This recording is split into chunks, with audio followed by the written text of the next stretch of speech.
महाभारत पांडवों की नरक यात्रा और दुर्योधन का स्वर्ग गमन अंतिम भाग। जब युधिष्ठिर स्वर्ग पहुंच जाते हैं तो उन्होंने देखा उनका भाई दुर्योधन एक बड़े से सिंहासन पर बैठा है और वहां आसपास और कोई नहीं था। यह देखकर युधिष्ठिर ने देवताओं से कहा, मुझे भी वही भेज दीजिए जहां मेरे भाई और द्रौपदी मौजूद हैं। देवताओं ने युधिष्ठिर की बात मानते हुए उन्हें देवदूत के साथ नरक के मार्ग पर भेज दिया। रास्ते में बहुत अंधेरा था, वह रास्ता बहुत ही ज्यादा बदबूदार था और आसपास बहुत से शव पड़े हुए थे। वहाँ लोहे की चोंच वाले कौवे और गिद्ध भी मौजूद थे। यह सब देख युधिष्ठिर बोले, मुझे वापस ले चलो। और जैसे ही युधिष्ठिर वापस स्वर्ग जाने लगे तो उन्हें बहुत दुखी स्वर में लोगों की आवाज सुनाई देने लगी। उन लोगों की पहचान पूछने पर उन्होंने बताया कि वह उनके भाई भीम, अर्जुन, नकुल, सहदेव और पत्नी द्रौपदी हैं।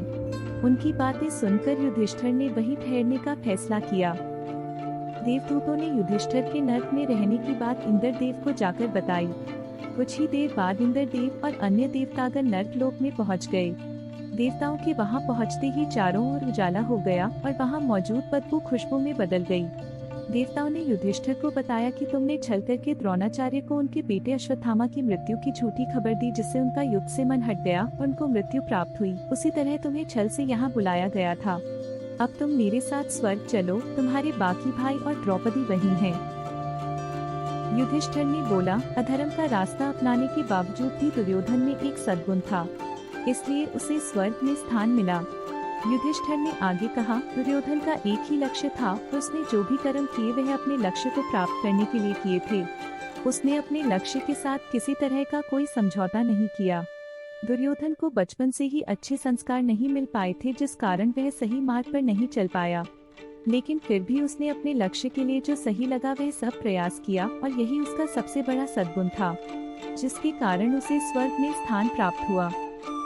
द्रौपदी के नरक में जाने का यह कारण था कि द्रौपदी पांचों पांडवों में से अर्जुन से ज्यादा प्रेम करती थी। इसी भेदभाव के कारण उन्हें नरक जाना पड़ा।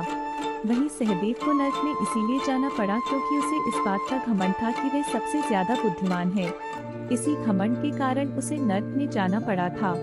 इसके अलावा नकुल को नरक में इसीलिए जाना पड़ा था क्योंकि नकुल को घमंड था कि वह सबसे सुंदर है। अर्जुन को भी घमंड था कि वह महाभारत युद्ध में एक ही दिन सभी दुश्मनों को खत्म कर देगा, पर ऐसा कुछ नहीं हुआ। इसी घमंड के कारण अर्जुन को नरक में जाना पड़ा था।